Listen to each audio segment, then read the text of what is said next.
I was climbing like crazy, and I think 205 or so. I took video, so that's what I do when I'm flying. I'm going, okay, I'm at 3,900 RPM. I'm at 3.7 gallons an hour. The coolant temperature is here and this and that, so I don't have to write that stuff down. Right. So we just arrived at the 30th anniversary of Zenith Aircraft.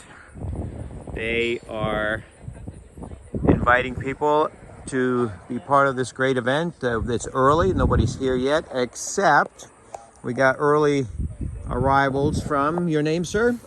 Matt Crosby from Colorado. All right, and tell us a little bit about why you were here and about your airplane. Well, I've driven out here to some of the factory days in previous years, and I wanted to fly into it in my plane that I built. So I just completed this build in April, got my airworthiness certificate in April, went out and did some transition training in Ohio, and then started flying it and finished my 40-hour fly off a couple of weeks ago. And I said, all right, I'm heading out. So it's great. I got the Viking 130 in it and the in-flight adjustable prop that I'm just really happy with. Now, I don't think there's too many people that have the VIP or in-flight adjustable prop and a stall airplane.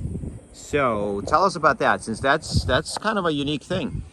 So I decided to go with that because I'm out in Colorado. Ultimately, I want to be able to do a lot of backcountry flying and camping and fishing and whatnot. So I really wanted takeoff performance, but then I'm going to say, for me, it's more not necessarily cruise performance, but fuel performance. So, being able to pull the RPM back. Yeah, pull the RPM back, and I just adjust the prop a little bit. I've never flown anything but fixed props in anything I've ever flown, but I really like it. How do you operate it, and what kind of numbers do you see as far as fuel and RPM? So I've got it's just a little toggle switch, and I've got takeoff and cruise, and so typically I run it all the way to the takeoff, flatten the prop out, and then I go to cruise for about I go 1001, and that keeps me around 5100 RPM max on a takeoff. Okay, so you have the ability to go to even more RPM, right, but you don't need it. So right, you go to full fine, you back it off 1001, and then you take off. Yep, then I take off, and then typically, when I'm cruising, I'll just start bumping it up, and I'm cruising about 3,900 or 4,000 RPM, somewhere in that neighborhood. With the throttle all the way forward. Throttle's all the way forward, and I just bump the prop, watch the RPM till it comes down to where I want it, and it's. And what's your fuel flow at 39 then? So at 39, at 9,500 altitude coming out, I was at like 3.7 gallons an hour. And speeds? And I'm cruising true air speed right around 90 miles an hour. Okay, but that's 3.9 gallons in a stall, yeah, and you have the ability to have all kinds of takeoff performance for your density altitude where you live. So it's going to be maybe what you were looking for. Oh yeah, I'm really happy. I'm working on now getting my skills up to match what the plane can do. So I'm really excited. I think it's a really good package. I'm excited about it. The thing about that VIP prop, we call it our VIP. It was Dave's idea. Dave Tillema. Yeah. Tillema. And being able to just fly the airplane on the propeller and not even touch the throttle is kind of unique. Yeah. Because with the Continentals and Lycomings, you get kind of, well, you can basically detonate them by adding too much pitch in the prop versus RPM. Yeah, and so I'm looking to play with it more.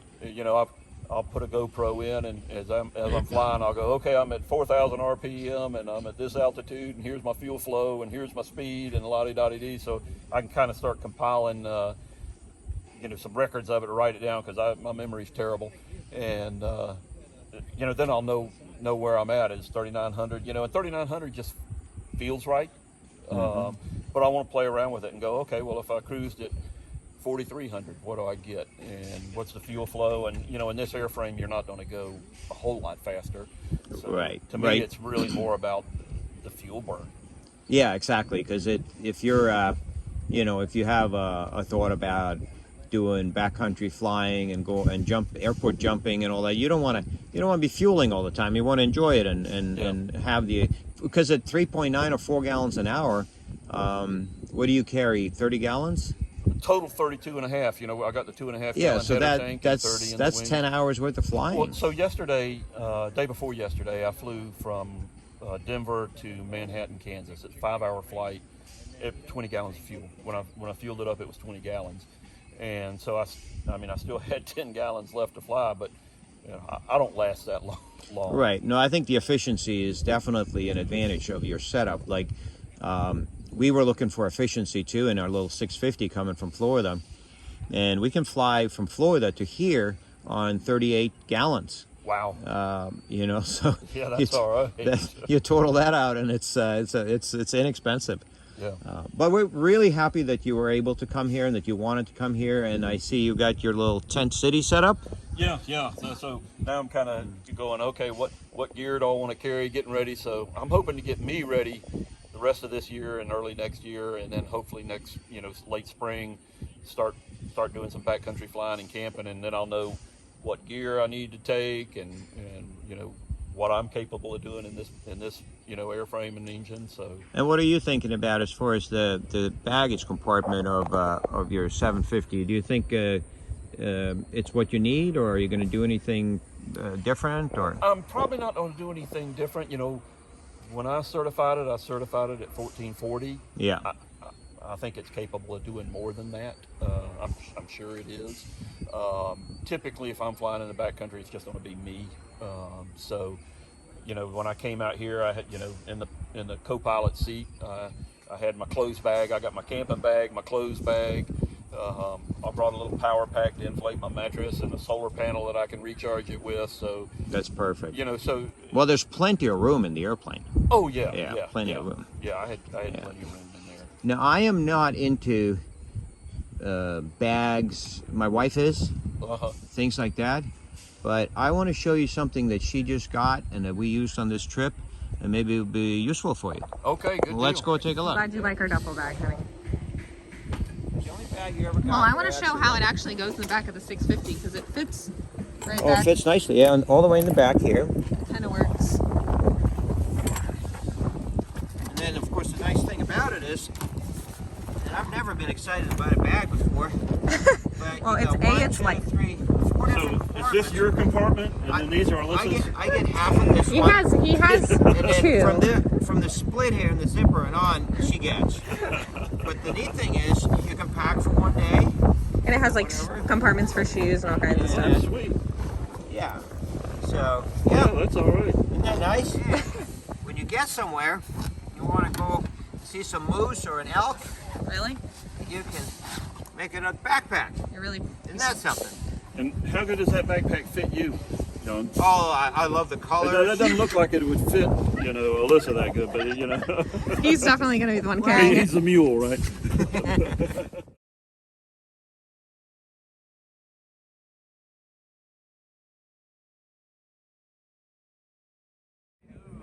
That's how we ended up with it. Yeah. Zenith 30th anniversary, and you're a builder of one of their airplanes, and you've been to one or two of these before. This is my second one. I was here last year. Okay. So I had to come back. It was so much fun. It was. Yes, it was. And you're planning on camping? Yes. Yeah, we have our camp. And where Stuff did set up, yeah. and where did you come from? Campbellsville, Kentucky, right in the central part of Kentucky. Well, tell us a little bit about- 402 miles. All right, nonstop or No, we made one stop in Benton, Illinois. okay. Well, tell us about, since we've seen you last, what you've been up to and how the airplane's doing. And Well, we'll start with the airplane. The airplane's doing wonderful. The engine's doing wonderful. The only problem is I don't get to fly it as much because what I do is sell and install storm shelters, and we've had an extremely busy year, and that's all I've been doing practically. So it's really cut down on my time in the air. so is global warming helping you? Hey, definitely. So drive all the polluting, cut your catalytic converters off, and take off. And who is this other person? This is my wife, Jennifer. And- We've been married 34 years here, just really shortly. Wow, Yeah. that's great. It That's is. wonderful. Yeah. And are you an avid flyer as well? I love to fly anytime I can get to, but I am not a pilot. All right, but coming up here, how was that flight? liked the flight up. It was beautiful. I got to see things I hadn't seen before. So the scenery and looking out the window, is that the most favorite part? Both that and going somewhere new and meeting new people. Nice. I like meeting new people and learning new things. Well, you're in the right place for that. I feel like I am. How about camping? Do you like that? I really enjoyed Oshkosh the first time in July, so yes. What, 6 nights? Yeah. 6 nights we did fine. Yeah, We did that was great. wonderful. Good. Now, of course, at the front of your airplane, and our company has something to do with that, is the engine. Uh-huh. So sooner or later, we got to get to that. How's that been treating you? Well, the only problem is I just can't point it up wide open because she just wants to keep it going. That's rocket ship. All right, so you Really good. Fires up perfectly every time. Runs perfectly every time. It's because I remember when I talked. I remember talking to you last time. You said that, well, you know, I've been looking around and I kind of want something modern up there, like something like without all the knobs and whistle and push pull handles and stuff. Yeah. Because of my inexperience going into it, built my airplane and learned to fly it. I saw the advantage of not having the fuel mixture and not having to worry about some of the other things associated with the traditional aircraft engine. So you just really, it's like a car. You fire it up, make sure everything looks good. Down the road you go, or in this case, down the sky you go. Good. Now about your business and the storm shelters. Where is your business? It's in Campbellsville. Now I service Kentucky, southern part of Illinois, Indiana, Tennessee. So I go a long ways usually. And what exactly is this? It's like a fiber. I've seen Well, some. I do 2 types. Yep. One is underground. It's fiberglass. Mm-hmm. We have several different sizes. The other is safe rooms. They're steel rooms that bolt down to concrete. They are just wonderful units we can put right in your garage or even on an exterior pad. How about a refrigerator? Yeah, you put one of those in there. Okay. Yeah, definitely. Or just a big cooler. Yeah. Thanks, Julie. Yeah. Well, I had one customer that their plan was to sit in the garage with a glass of wine with the garage door open, and if they saw one coming, dart it right into the safe room. That was their plan. So. Now, did some of these safe rooms have like if somebody wants like a secret entrance or something from their house? No, not typically. I've No. actually had people ask me about that before. They're just a steel, very, very, very strong steel box that from 4 foot area to as big as you want them, really. Typical size is a 4x8, and that's for 8 to 10 people. 4x8. Yeah, 4 foot by 8 foot, bolted down. They're 79 inches tall. So, Okay. So this is very temporary quarters. Well, they're for storms. They're a place to go. And with in the case of the safe rooms, if somebody comes to your front door and scares you, you can actually go in and protect yourself because the steel is thick enough to stop most firearms. So somebody can't even shoot through the wall. Wow. And can't get to you for sure. All right. And while people are in that, you're just going to jump in your plane and get out of there. That's right. That's me. I see one coming on us. Yeah, go on. Red Rat and I, we gone. We'll fly around and watch it. Well, it's wonderful meeting you again. Yes. Like And always. Alyssa is, big on social media, and she keeps in touch with you guys. And your name comes up a lot as one of the really good guys. Oh, well, that Yeah. makes me feel real good. Yeah. Thank you. Yeah, I try to be. My mama, she would whoop me if I wasn't. So, All right. Take care. yes, sir.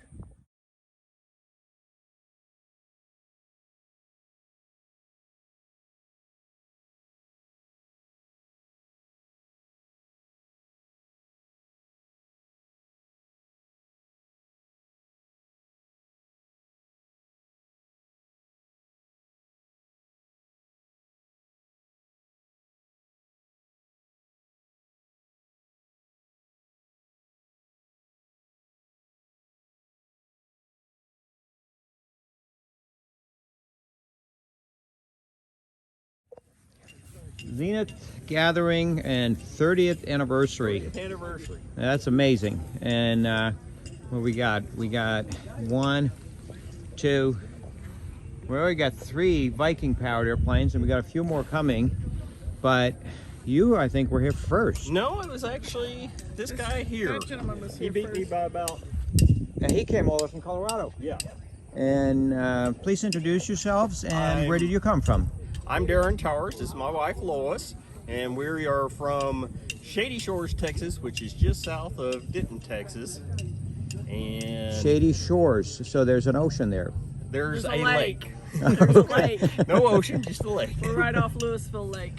And so Well, tell us about your endeavor in this airplane, because I know it's become a big part of your life. Mm-hmm. And how did it start, and where are you now with it? So it started back, we did the first rudder workshop in April of 2019, and then I wanted to look at a few other planes before we decided, and I test flew a Kit Fox and looked at some others, and we went to Oshkosh and looked at a few there, and I'd had some feelers out on barnstormers looking for used kits, and we got back from Oshkosh On a Saturday. looked at my phone, it's like, here's a plane for sale.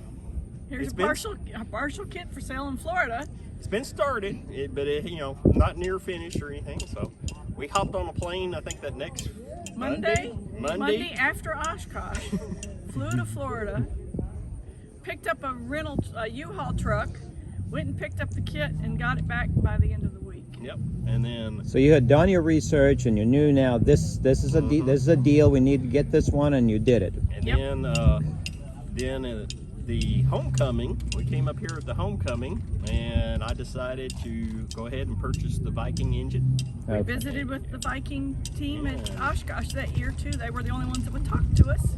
And so picked it up, went ahead and got my fuel header tank so I could get that mounted while I was still working on everything, and everything was still opened up, and had the engine on order. Got it in, I think, the next January, and kept on building, and had our maiden flight in January of 2022. 2022. Okay. And we were welcome there, and we had a good Had time. Jan come and do the maiden flight and look over the plane really good. And, he found a few little tiny issues that was with the plane. It was one of the easiest pre-flights we'd ever done. It was a beautiful airplane, and you did I an think we spent amazing most job. of the time balancing the prop. Yeah, yeah. There wasn't much to do. It was just looking it over, and I really just went up for a short time, and then you actually handled most of everything. As soon as I knew it was good, then I took off and did my first flight that same day, and we been a slow phase one. I had a lot of weather during phase one that was just extremely windy and didn't want to go up as in a new plane, new pilot not used to it. So Now, did you have any training in the Zenith type of yes, airplanes? I went to Tennessee back in November and did the buzz school. Was wanting to do about 10 hours in it, but only got about 5. They had mechanical issues and Yeah. weather there too. So Yeah, Yeah, I think so- there's a new guy that's doing it now. Yeah, it's a new guy. It's not Buzz anymore. It's Right. actually under the Tennessee Aero Valley, some Midwest Tennessee Aero Valley or something. Yeah, Phil Cook.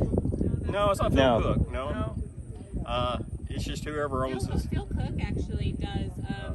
He owns a flight school called Lavion Aero, and one of the great parts about Phil Cook is it's not just transition training. You actually have he has the LOTA and all the qualifications to where, and he'll set you up to get the qualifications where you can actually do those first 5, 10, however many hours you want. He'll fly to you, and you can do it in your own airplane. So unlike where you would go to a transition training, you're not necessarily flying the same setup that you would be flying later on. So he can actually help you with whatever the tendencies your own particular aircraft might have. oh, All okay, right. that's even better. Yeah.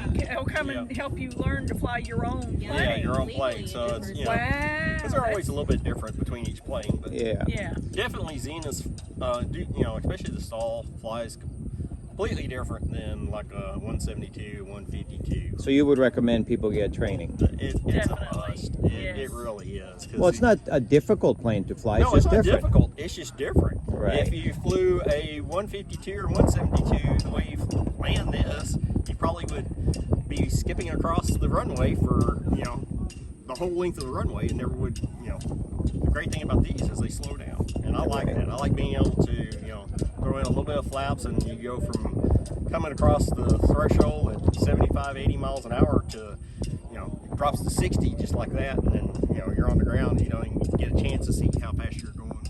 Right. You You can actually touch touch down at 35 if you really wanted to. Yeah. Yeah. So then you did your 40 hours, and then after that, somebody got a ride, I think. Yes, I gave Lois a ride. Got to go for a first ride on Saturday. Tell us about that. Oh, it was fun. We were there working on the plane, getting it ready to come here, and he says, well, I want to go do a taxi test. Let's go do weight and balance on a taxi test. It's like, okay. So we went and did a little short taxi. He goes, well, now I want to do a long one. So we did a long all the way down the runway. I'm doing wheelies down the runway, and letting her get used to that. Yeah. Seeing how the plane feels with her in it. I was loving it, and he says, you know, the wind is perfect. Let's go up. Okay, let's go. So Well, turned I on think the camera and off we went. I think you guys are awesome. I think most couples would have a problem if the husband wanted to use his wife for any kind of balance weight. So I'm not ashamed of it. I am heavy and I can't help it. I'm trying to lose weight, so. oh, you look wonderful. Now back to flying. Back to flying. So you came here. Came here, got my 40 hours all signed off of, did my last test cards and everything. And one of my last test cards I was putting off was the accelerated stall, where you put it in a turn and you kind of fly at about 65 miles an hour, and you just keep pulling back with power still on and let it drop. And it was pretty uneventful, but I was still nervous about doing it. So I put that off. But so this was my first, I had a good DAR that actually gave me a long distance range for one airport. So I was able to do a 75 nautical mile test, which it kind of gave me some confidence that the plane's going to make it. But this was my first long trip. Had done, made sure I had all my fuel calculations right, knew what's burning, and Let's talk about that just for a little bit. Like, you have a Viking engine up front, and it's 130 horsepower. What kind of performance have you seen? Not necessarily maximum speeds and stuff, because this is a stall airplane. So this is a fun airplane, all-around airplane. But as far as operating it around your airport and fuel burns and temperatures and what does it sound like, and is it difficult to operate? What do you think? Oh, it's easy to operate, and it's kind of like your car, where you just get in it and drive it. Yeah, I'll check the oil, but I have yet to see a drop of oil disappear out of the engine. So I've changed it twice now, but it just doesn't use any oil, and but it doesn't take long to warm up, so you can get, it's not like a oil-cooled engine where you have to sit on the ramp for 20 minutes waiting for it to come up to temperature. It comes up to temperature pretty quickly after I get down to the run-up area. It's ready to go and take off. My takeoffs, I've got kind of a cruise pitch set on my prop. So I take off, and I always see like 4,800 RPMs as I'm climbing out, like a VY, and it just climbs out nice and smooth. And it's like, I don't know, it's like, it's guaranteed every single flight. It's been 4,800 RPMs on takeoff. And what pitch have you got the I've prop got at? my prop set at 19 degrees pitch, and it's a Whirlwind 75-inch prop. And so that gives me a cruise of about 85 miles an hour. And it'll, you can get it cruising up to 90 if you want to, but it's starting to burn fuel at that time. Right. So you can feel the extra drag and. Well, yeah, because it's like 80 to 85, no problem.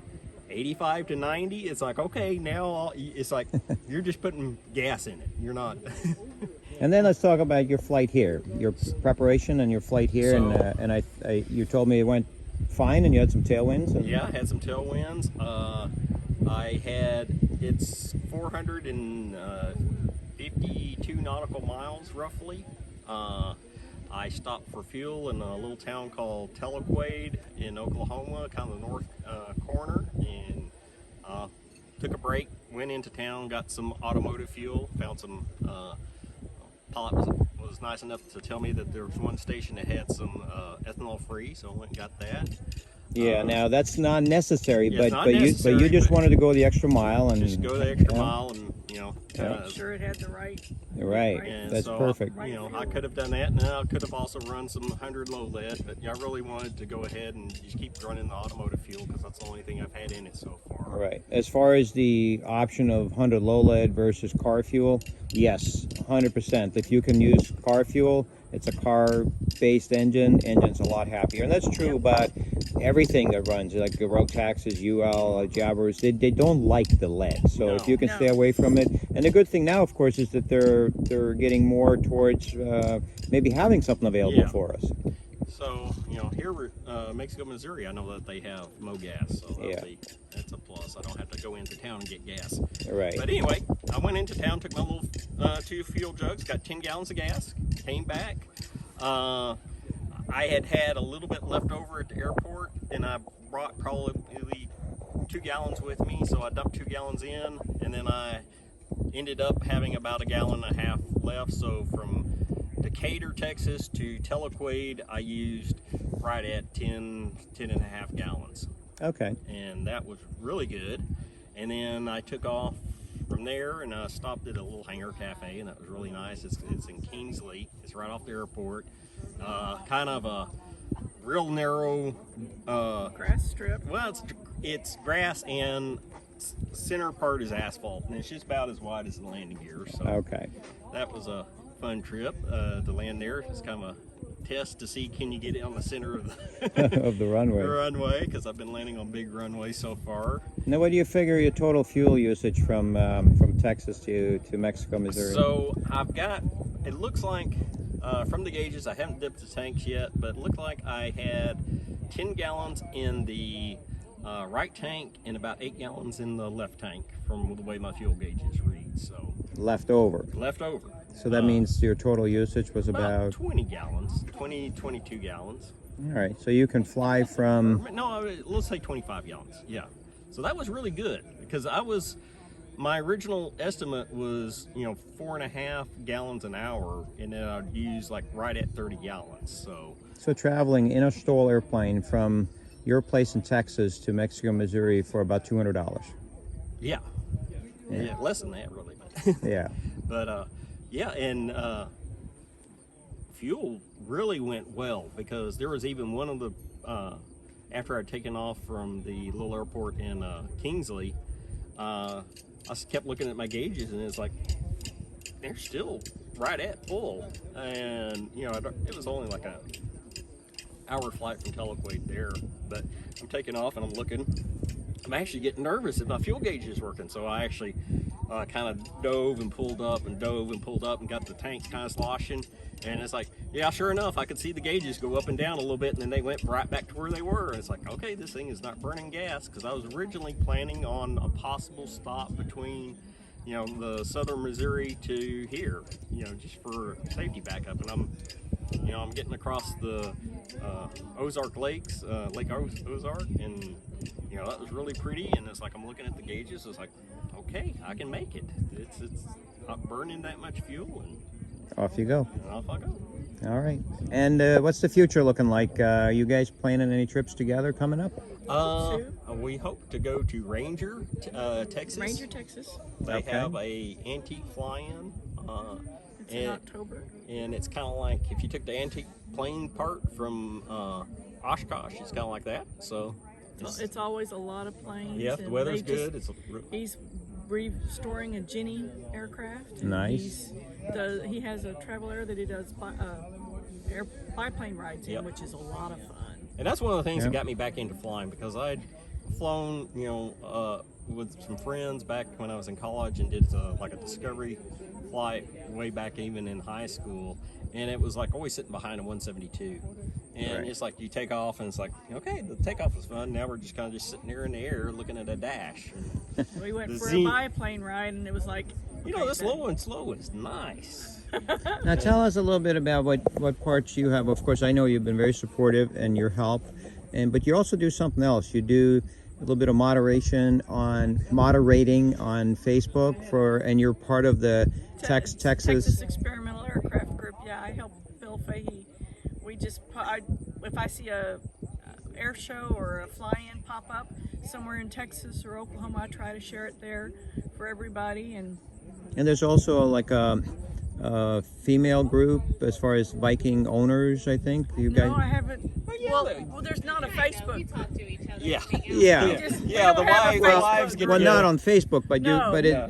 I'm trying to get to that. There's a family involved. There's a camaraderie. Yeah, and- there is a yeah. family involved. We all keep in touch with each other. There's a Zenith family and there's a Viking family. So and then there's a Viking Zenith Texas family too. But John and So- Alyssa are a part of, even though they're Even from though they're Florida. Florida, they're part of our family, our Texas family. Yeah. Yes. Well, thank you for making it here to Zenith. Yep.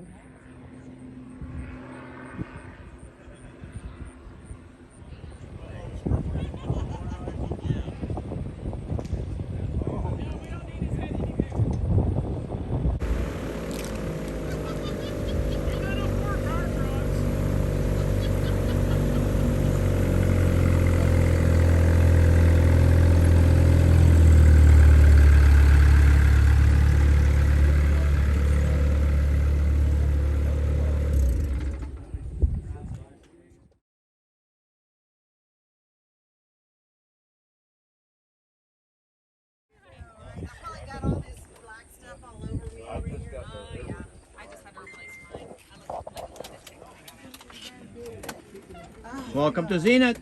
Welcome. Good to be here. It's a good flight. You look rested. Must have been a really nice flight. It was peaceful. It was peaceful. I had a good time. Any tailwinds? Had a tailwind.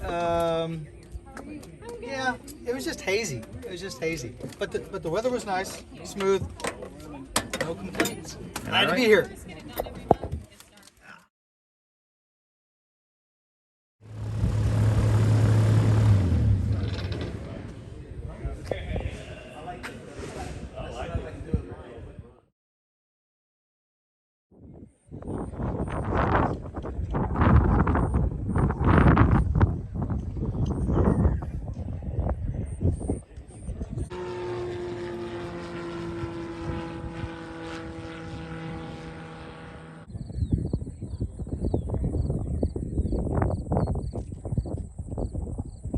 He's coming by himself. I don't know.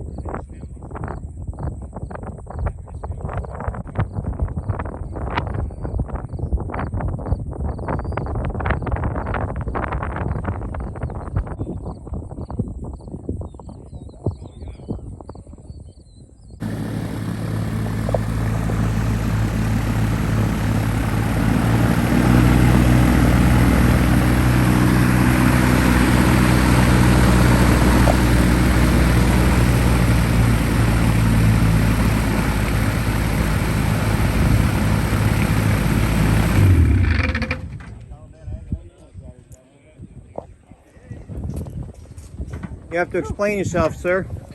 What's that zigzag stuff you were doing? We were watching you on FlightAware. Just having fun. I saw that. Is that something that you program in? Search and rescue or something? Wait a minute. No, my wife texted me too. No, I didn't do anything unusual. I went straight line here. We got to show you the pictures. You're gonna have to show me. They showed you a zigzag, like going like everywhere.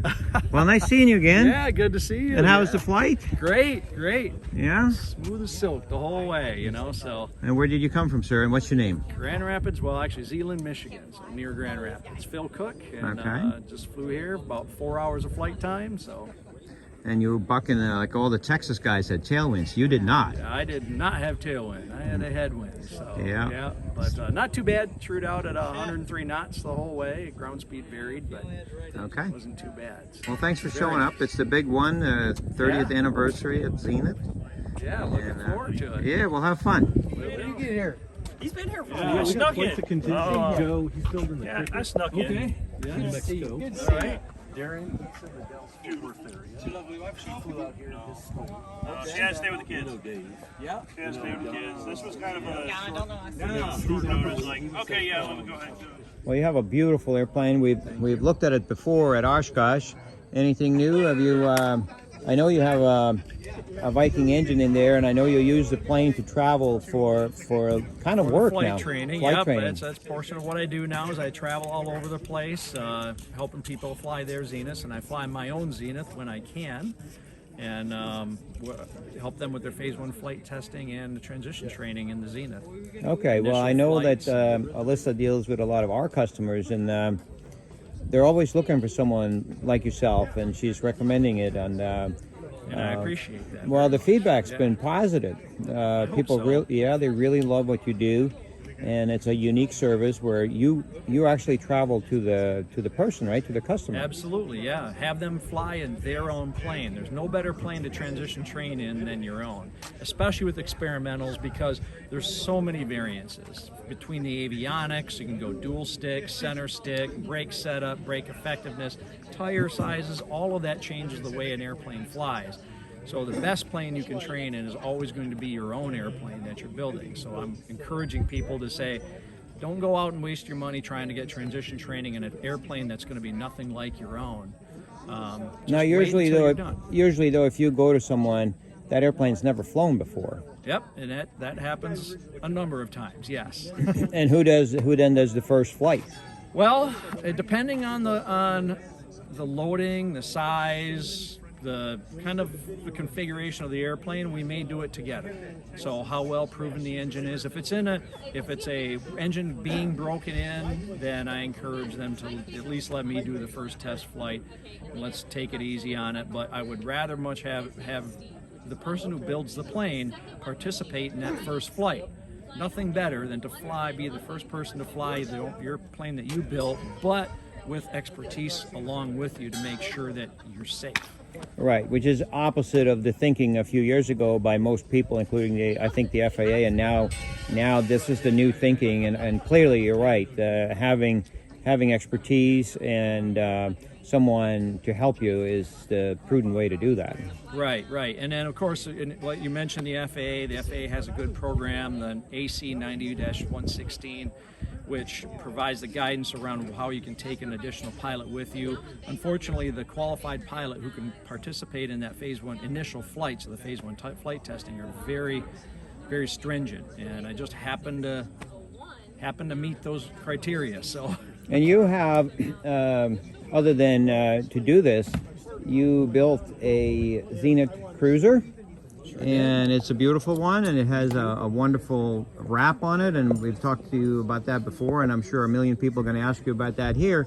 But up front you have a Viking 130 engine, since new, and how's that been treating you, and what kind of hours do you have on that now? Oh, it's been treating me fantastically. There's been very few issues, and some of the issues are most likely my own, with some leaking tubes and that, not having things buttoned down.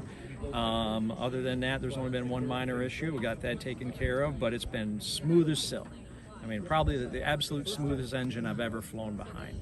And as far as operating it, you've flown a lot of different airplanes. Is it difficult to fly or operate? Oh, no, not at all. About the only thing you have to watch out for is there's a lot of horsepower in a lightweight airplane, and that can get people into trouble. So you gotta have to fly it sort of like a high-performance tail dragger.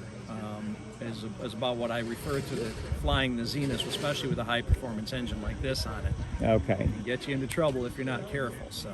All right. Well, enjoy your time here at Zenith, and it's going to be a wonderful time. It's their 30th anniversary, and looking forward to it. Yes.